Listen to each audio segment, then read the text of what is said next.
Welcome inside! Welcome inside! Alors, bonjour à tous, vous qui nous suivez, nous vous saluons de partout d'où vous êtes en train de nous suivre et bienvenue à RGTV, bienvenue à votre émission Inside. Aujourd'hui, pour les capsules de ce soir, nous avons un réel plaisir de recevoir pour vous un homme de Dieu qui nous vient de très loin. Il est prédicateur, il est écrivain, il est chanteur, conférencier, un homme à multiples casquettes. Et nous allons le découvrir ensemble avec vous ce soir. Divine, tu es prête? Je suis prête. T'es sûre que tu es prête? Je suis plus que prête. Alors dis-moi, notre invité de ce soir. Alors aujourd'hui, ce soir, nous avons le plaisir plutôt de recevoir, il n'est pas pasteur, on entend en train de discuter là-dessus tantôt. Il est berger, adorateur et on va découvrir dans peu de temps pourquoi est-ce qu'il ne s'appelle pas pasteur. Mais nous recevons personne d'autre que l'adorateur Franck Moulaja. Alors, bonsoir, berger, monsieur, papa. Ok, bonsoir papa Franck, comment vous allez? Je veux bien, merci beaucoup mes sœurs, merci pour votre invitation. Merci beaucoup. C'est un réel plaisir de vous avoir ici avec merci nous ce beaucoup, soir. merci, Et merci. surtout, bienvenue à Dallas. C'est votre première fois, je crois? Oui, ma toute première fois à Dallas. Comment vous trouvez Dallas? Ouais, c'est très sympa, j'ai trouvé des frères et sœurs gentils qui m'ont bien reçu. Et je rends grâce au Seigneur. Et merci spécialement à Russie qui a organisé tout ça. Et puis voilà. Okay. Et comment trouvez-vous la météo de Dallas? C'est un peu compliqué. Tantôt c'est chaud, très chaud. On m'a dit que c'est encore très chaud parfois. Exactement. Oui. Et parfois c'est froid, parfois c'est la pluie. Et puis la pluie s'arrête, un peu ça recommence encore fort. Exactement. Mais bon, ça va. Sinon, ça change à tout moment un peu, mais ça va. C'était très sympa, Dallas, très sympa. C'est un plaisir que vous êtes là aujourd'hui. C'est un plaisir pour nos followers, nos insiders, comme on aime les appeler, nos insiders. Ouais. Alors, je crois que votre présence ici, on sera bénis, autant parce qu'eux aussi à la maison seront bénis en nous suivant. Alors, Divine, autoscanner. Ok, Papa Franck, pour ne pas dire Pasteur Franck, parce que je veux me rassurer que nous donnons les titres là où ils sont dus. Nous connaissons un peu de votre histoire parce que bien sûr nous faisons votre interview, mais l'audience ne vous connaît pas et je voudrais vous donner l'opportunité à vous de vous présenter directement aux insiders. Ben, pour ceux qui ne me connaissent pas, comme vous l'avez dit, je suis Papa Franck Moulaja, je suis chanteur, responsable du groupe musical Écho d'Adoration et du ministère Écho d'Adoration, Rassemblement des adorateurs, Assad en cycle, et responsable, promoteur de l'école, on appelle Campus Gospel, School of Worship, qui encadre les adorateurs, les chanteurs, les modérateurs, et marié à Bibiche Moulaja, avec laquelle nous avons 3 enfants. Voilà, globalement, écrivain, et voilà, conférencier, prédicateur. En fait, il a laissé un petit détail. Tu connais le détail dont je parle? Je connais très bien le détail dont tu parles. Mais avant tout, salutations à maman Bibiche Moulaja. J'ai bien dit le nom, parce que les gens vont dire que j'ai pas bien prononcé. Non, c'est très bien. Et le détail dont Madame Abigail parlait tantôt, c'est que nous savons que vous êtes juriste de formation. Juriste de formation, exactement. Exercez-vous dans cette profession? Non, je n'exerce pas. Je suis pleinement dans l'œuvre de Dieu. Depuis que j'ai fini mes études, je n'ai pas eu le temps d'exercer. Voilà. Est-ce un choix personnel ou un ordre du Saint-Esprit? Non, je dirais un ordre du Seigneur par rapport à tout ce qu'il m'a donné maintenant comme responsabilité. Et je l'ai commencé un peu, même quand j'étais déjà étudiant, ou même, disons, même élève. J'ai commencé déjà dans l'œuvre du Seigneur, mais l'appel devenait de plus en plus intense, alors que je finissais les études. On était déjà avec Adorant l'Éternel, et donc je pouvais pressentir que même si j'aurais mon diplôme, mais c'est dans l'œuvre de Dieu que je vais plus me donner, quoi. Donc, voilà. Alors, vous avez dit que vous avez commencé à ressentir l'appel lorsque vous étiez en train de partir à l'école. Comment est-ce que vous avez eu votre rencontre personnelle? Parce que ressentir l'appel et avoir la rencontre personnelle sont deux choses différentes. Bien sûr, l'appel ici, je parle de l'appel en tant que serviteur dans la musique professionnelle ou, disons, à temps plein, servant le Seigneur. je ne parle pas de l'appel au salut qui lui est intervenu bien avant. J'avais 9 ans. J'ai reçu le Seigneur comme Seigneur et Sauveur. J'avais 9 ans. C'était pas très tôt? Ouais, en tout cas, c'est une grâce. C'était dans le cadre d'un appel. C'est une grâce. J'ai même vu ou... d'autres serviteurs qui l'ont fait à 8 ans. Il y a 7 ans. Et c'était dans le cadre d'un appel à l'église ou c'était C'était dans une veillée de prière, pour être bref. Une veillée de prière dans mon église protestante à Lemba.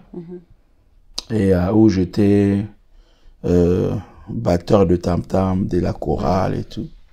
Et c'est pendant cette veillée, nous avons reçu une équipe des évangélistes qui sont venus du Campus pour Christ. À l'époque, on est dans les années 84, on partageait les 4 lois spirituelles. C'était vraiment vers le début. Et les évangélistes sont venus nous partager cette brochure de 4 lois spirituelles qui conduisaient justement à 9 ans. Oui, à 9 ans. J'ai l'idée de la soirée et même je connais le lieu où tout ça s'est passé. C'est même jusque là où il y a ma base de mon ministère à Kinshasa. Donc voilà. Et à ce moment-là, lorsqu'il y a un appel qui se fait, qu'est-ce que vous ressentez? Vous ressentez comme une pression ou comme un sentiment de quelqu'un qui va rentrer dans quelque chose de nouveau? Pour la petite histoire, la même année, au mois de juillet, nous avons perdu notre père biologique. Et donc, au mois de décembre de la même année, je reçois le Seigneur comme Seigneur et Sauveur. Et avec l'enfance, je peux peut-être pas trop savoir ce qui m'est arrivé. Mais c'est avec le temps, en marchant avec le Seigneur, en suivant, en étant encadré par les aînés. Et c'est aujourd'hui que je réalise que c'était une grâce que le Seigneur vienne à moi, je pourrais dire entre guillemets, aussitôt. Parce qu'il voulait être ce père qui va maintenant me prendre en charge. Et il a si bien fait depuis 7 ans jusqu'à aujourd'hui.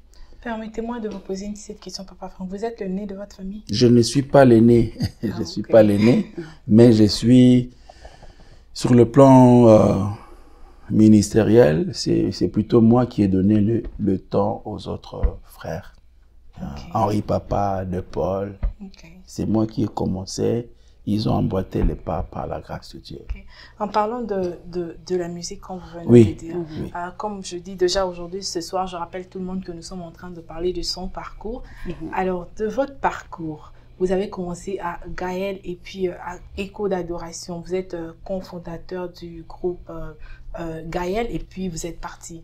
Mais la question était beaucoup plus de savoir, quand vous avez quitté Gaël, vous avez formé l'Écho d'Adoration, mais on sait aussi que dans Gaël, vous étiez accompagné de vos frères. Est-ce que ils sont quittés pour la même raison que vous avez quitté, ou bien ils ont juste suivi parce que la personne qui nous a amenés à Christ, la personne qui nous a amenés dans la musique est partie et nous aussi on part. Ok, je comprends bien la question. Déjà, faut dire que dans Gaël, j'avais que Henri Papa. De Paul est venu à Écho d'Adoration. Et puis, mon épouse, Maman Bibiche, qui était avec moi dans Gaël. Et c'était plutôt des circonstances qui ont fait que finalement, nous tous, on s'est vu qu'on ne pouvait plus continuer dans Gaël. Donc, c'est pas que moi, je suis parti et puis ils m'ont suivi. Non, donc, vous étiez tous partis ensemble? Plus ou moins, oui. Vous n'étiez pas tenté d'avoir aussi un grand cœur comme là-bas, parce que quand le cours d'adoration a commencé, c'était juste vraiment un groupe, je peux dire, restreint. Oui, j'ai voulu faire un peu différent. J'avais la grâce. Sur le plan artistique, j'avais quand même intervenu pour donner la couleur artistique du groupe Gaël, parce que j'étais le coordonnateur adjoint et chargé de l'artistique, aspect technique et artistique, avec mon arrière-plan de dirigeant de chorale. Et donc, c'est plutôt ce style-là qu'on a fait. Alors, en commençant Écho d'adoration, je me suis livré je me suis dit, la musique, elle est vaste. On peut produire plusieurs choses. On n'est pas obligé de reproduire ce qu'on a fait dans Gaël. Et on a voulu un peu, tout en gardant le côté adoration, reproduire un peu les choses autrement pour donner cette identité à une autre connotation artistique. Là d'ailleurs, au mois de juillet à Kin, je vais, par la grâce de Dieu, produire un grand concert gospel aux Chauveuse. Au mois de juillet, cette fois-là, avec un grand chœur de plus de 100 choristes. Wow! De gens que vous formez dans votre collège. Non, pas dans mon, n'est pas que dans, il y a de mes étudiants, oui, mais on a lancé l'appel à tout choriste. Donc, c'est ça pour réunir tous les choristes de différentes églises de la paix. Et ceux qui ont eu le temps sont venus. Depuis le mois de janvier, on répète tout le mois. On a au moins 2 fois là, on réunit plus de 100 personnes. Wow. Et ils sont réguliers. Même si moi je suis là, ils continuent à travailler, à se préparer pour ces grands projets. Wow, comme j'aurais voulu vraiment faire partie de cet événement-là. Je vous assure, Maman Abi, je voudrais qu'on puisse revenir un peu en arrière. Parce que là, nous parlons déjà de Papa Franck qui connaît la gloire et le succès. Et vous avez dit tantôt que vous êtes un orphelin. Et vous avez grandi dans la chorale de votre église. Et cette chorale-là vous a aidé à arriver dans la cour des grands avec des chantres comme Renaud Vumbi dans la chanson Pépélé. Oui, alors, pouvez-vous un peu nous rappeler comment est-ce que vous vous êtes senti lorsque vous êtes finalement, je peux dire, arrivé au succès, selon le langage des hommes? Là, comment est-ce que vous vous sentez? C'était un grand plaisir d'être invité par un aîné, pas le moindre, le frère Renaud Vumbi. Ils sont parmi ceux qui ont donné le ton à cette musique gospel avec Sao Malamu. Je pouvais peut-être pas avec la jeunesse comprendre vraiment ce qui m'arrivait. Encore une fois de plus, quand tu regardes en arrière, tu dis waouh, c'est commencé aussitôt. Je sais pas, je n'avais même pas 18 ans. Et donc c'était pas vraiment dans un sens de vouloir du succès comme aujourd'hui, mais c'était un plaisir de chanter, de louer le Seigneur avec des aînés qui m'ont découvert au studio Sao Malamu. Et voilà, donc nous avons participé à cet album avec mon frère Thomas Lokofé. Et c'est vraiment, j'ai dit gloire au Seigneur, et je profite pour remercier Papa Renaud Vumbi, peut-être qu'il va nous suivre pour cette marque de confiance. Un jeune homme qui n'a pas de nom, qui n'est pas connu, il a juste aimé un peu ma voix et voulait que je participe. Et voilà quoi, c'est ça. Une voix mélancolique. Gloire à Dieu. Certaines de vos chansons, comme moi, j'écoute vraiment une voix. Et gloire à Dieu. Donc, vu que vous parlez de cet événement-là qui vous a propulsé et tout, vous venez aux yeux de tous avec donc tout ce qui est venu avec. Oui. Votre premier album de Échos d'adoration, c'était vraiment un album qui avait vraiment cartonné. Je me rappelle bien, je crois que c'était près de vous, près de toi. Là, en fait, on a d'abord commencé par un maxi single. Voilà. Dieu d'amour. Dieu d'amour. Oui. Mais où il y avait Dieu d'amour, il y avait Zamenanguya, il y avait Komboyo, et nous l'avons fait juste comme un maxi single, mais ça a pris les allures d'un album. Voilà. Et je me rappelle encore, mon aîné, Koul Matop, m'appelait de Bruxelles, il t'a dit, petit, faut pas faire un album maintenant. Est-ce que c'était quelque chose auquel vous y attendez ou ça vous a pris par surprise en fait? En tout cas, je dois dire que nous avons vu la gloire de Dieu. Vous avez pris les risques. Nous avons pris les risques. Voilà. Il y a même certaines langues qui disaient, ah, les frères, ils savaient, c'est pourquoi. Ils savaient, c'est pourquoi il est parti. Exactement. Mais on était surpris quand même, de ces succès, là, de cet accueil, d'un maxi single. Un maxi single qui n'avait que 3 titres.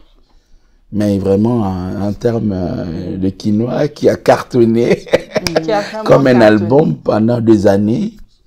Et il n'y a que Dieu qui peut faire ça. Ça nous a bien lancé. Gloire à Dieu. En parlant d'album, à quand le prochain? Parce que je crois le dernier, ça date quand même de... Il y a longtemps. Aujourd'hui, c'est déjà 2023. 2023, oui. De 3 ans. Oui, le dernier, c'est Bananzambe. Bananzambe, voilà. Bananzambe. Mais dans le monde de la musique, c'est il y a longtemps, en fait. Voilà. Oui, Bananzambe. Disons, les albums, je les fais plus comme ça maintenant, parce que je suis en train de passer un moment de, comment dire, de relancement ou de redécouvrir, mais aussi découvrir les nouvelles méthodes de travail. La musique a beaucoup shifté, surtout avec l'Internet, avec la nouvelle technologie. Aujourd'hui, on n'a plus de support CD. Toute la méthode classique où nous avons évolué commence à disparaître. Il y a aujourd'hui les plateformes de téléchargement, tout ça. Donc, sincèrement, je suis comme un débutant.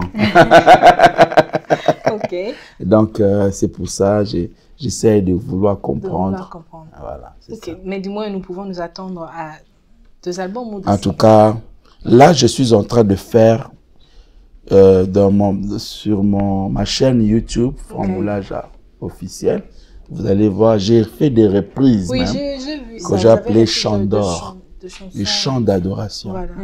Je fais des reprises de mes chants, en tout cas coulés en forme de chants de prière. Et en venant ici, j'ai encore béni le Seigneur pour voir que les gens connaissent, ils suivent. Il y a mon aîné que je salue, le pasteur Carlito, qui m'a appelé pour m'encourager pour cet élan-là. Je me suis dit, oh, ok, j'y reste encore un peu, en attendant des adorateurs. Et voilà, de voir comment développer tous ces structures pour lancer, par la grâce de Dieu, dans les années qui viennent, un nouvel album. Donc, je tiens déjà à rappeler les gens qui nous suivent, nous sommes en train de parler du parcours de Papa Franck. Et parlons de votre parcours. Si vous êtes ici à Dallas, c'est pour un concert déjà. Alors, j'aimerais que vous puissiez essayer un peu de donner plus d'informations par rapport à ces concerts qui aura lieu. Je crois que c'est samedi déjà et dimanche. Les samedis, on a une conférence ici à Dallas sur l'adoration. Les dimanches, on a le concert d'adoration. Je ne maîtrise pas très bien l'adresse. Je crois que la régie va nous aider à mettre l'adresse et les informations. Je remercie le pasteur Komi et puis mon frère Russie qui ont organisé ce programme. On les a pris un peu à pied levé et on s'est dit, pourquoi pas organiser ces moments. Peut-être que d'ici la fin de l'année, par la grâce de Dieu, on pourra revenir. Maintenant, là, peut-être pour un très grand programme encore, si Dieu voudra. Mais on commence d'abord là. Et voilà, donc les précisions, on va le donner. On va le donner. Alors, nous vous invitons déjà, c'est samedi et dimanche. N'hésitez pas, je crois que vous serez bénis. Vous avez parlé de conférence, Papa Franck. Alors, je crois que vous avez une école de School of Worship. School of Worship, et vous encadrez, vous formez les modérateurs et les chantres. Est-ce que c'est seulement pour les gens qui sont au Congo ou les gens partout ailleurs? Nous avons aussi des modules en ligne. Nous avons formé plusieurs personnes en ligne. Et donc, ceux qui veulent peuvent toujours nous contacter. Et même en ligne, nous faisons des formations. Donc, même en ligne? Oui. Donc, les gens peuvent aller sur les réseaux sociaux. Exactement. Voilà. Exactement. Alors, parlons de réseaux sociaux. Moi, je regardais, je regarde aussi, il y a eu un buzz qui a eu à voilà, comme toujours, comme on dit à Lingala. Notamment congolais et légué. Ok, j'ai pu dire ça. Donc, voilà. Donc, ce buzz-là où je crois quelqu'un qui a posté, qui aurait dit que, voilà, le frère Franck a dit qu'il est contre le chantre qui devient prédicateur. Pasteur, voilà. Et vous aussi, avec beaucoup d'amour et d'humilité, vous êtes revenu pour dire à la personne, non, que c'est pas vraiment ce que j'ai eu à dire. Mais moi, j'aimerais que vous puissiez un peu éclaircir. Ok, j'étais invité comme aujourd'hui. J'étais invité comme aujourd'hui à RGTV. Voilà. Et la chaîne qui m'a invité, ils ont un peu déformé ma pensée. Je disais, on ne devient pas pasteur juste parce qu'on le veut. On ne devient pas pasteur juste parce qu'on a un nom. Donc, j'ai des conseils à mes frères chantres. Et c'est pas automatique de chanter au pasteur. C'est pas automatique. Non. Il faut un appel particulier. Voilà. Et c'était ça ma pensée. Et la personne qui maintenant devrait reformuler pour lancer le... Et il a plutôt dit, moi je veux pas que je me contredis parce que moi-même je suis presque pasteur. Alors c'est presque pasteur. Divine a insisté depuis le début que prédicateur, berger. Alors, bon, je dis presque parce que finalement, moi je pense que l'on est vraiment quand on est consacré, exactement, on est ordonné. Mais bon, avant cela, on œuvre, on prêche la parole de Dieu, on encadre, on fait l'œuvre de pasteur. Maintenant, il y a remarqué dans certains flyers où on vous met pasteur Franck Moulin. Comment vous vous sentez? Avant, bon, en fait, vous savez, ici, on a les Congolais, on a un peu la phobie des titres. Exactement. Si mon frère Franck, il me dit, on met évangéliste, bon, mettez ce que vous voulez, mettez ce que vous voulez, mais je refuse pas parce que ce que je fais, c'est le pastoral. Exactement. En attendant que l'on me consacre. J'ai accepté ça un jour, je suis allé chez les méthodistes qui m'ont dit, non, papa Franck, chez nous, ce que vous faites, c'est déjà pasteur. Et puis après, on va vous consacrer. Il n'y a pas de problème. Voilà. Alors, nous sommes en train d'arriver à la fin, si je peux me permettre de dire à la fin. Mais avant de finir, votre partie là, écrivain, vous avez déjà 3 ouvrages. Oui, j'ai déjà 3 ouvrages. J'ai 3 ouvrages. Et les 2 autres, les 2 derniers, je les ai produits par la grâce de Dieu cette année. Comprendre l'adoration. Et le culte et la conduite du culte. C'est sur Amazon. Oui, c'est sur Amazon. Donc, le culte agréable à Dieu. Voilà. Voilà, donc c'est sur Amazon, tapez Franck Moulaja, vous pouvez retrouver mes ouvrages. Partout ailleurs, les gens peuvent facilement s'en procurer. Exact. Ici aussi, à Dallas, j'ai amené quelques exemplaires. Ah, voilà. Est-ce que vous avez amené pour nous ici aussi à malheureusement, j'aurais dû. Mais bon, je suis encore là pour quelques semaines. Bon, c'est pas grave. Quand quelqu'un vient là, donc voilà, il est encore là, donc... Et c'est sur la caméra. C'est à l'écran, donc je viendrai prendre ma copie ici. Il faut revenir, il va signer ta copie. Voilà. Alors, Papa Franck, c'était un réel plaisir de vous avoir. On aurait voulu rester, parler, discuter, surtout vraiment. Mais bon, on aura, par la grâce de Dieu, vous allez revenir et nous aurons encore le temps de discuter. Amen. Est-ce que vous avez un mot à dire par rapport à notre chaîne, à nous? En tout cas, nous suivons ce que vous faites. En tout cas, félicitations pour la qualité du travail, la profondeur dans l'entretien. Vous restez vraiment dans l'éthique et je crois que nous en avons besoin. Félicitations aux promoteurs et aux présentatrices que vous êtes et que Dieu vous bénisse. Pour ceux qui nous suivent, sont aussi à Dallas. Nous vous donnons le rendez-vous pour le dimanche 23 pour ce concert, ce moment d'adoration. Voilà. Venez nombreux pour chanter et célébrer le Seigneur avec nous ici à Dallas. Merci beaucoup. Alors, nous sommes arrivés à la fin. Je crois que Divine, tu as été édifiée ce soir parce que moi, j'attends encore mon livre. Moi, je cherche à savoir c'est quoi un culte désagréable à Dieu.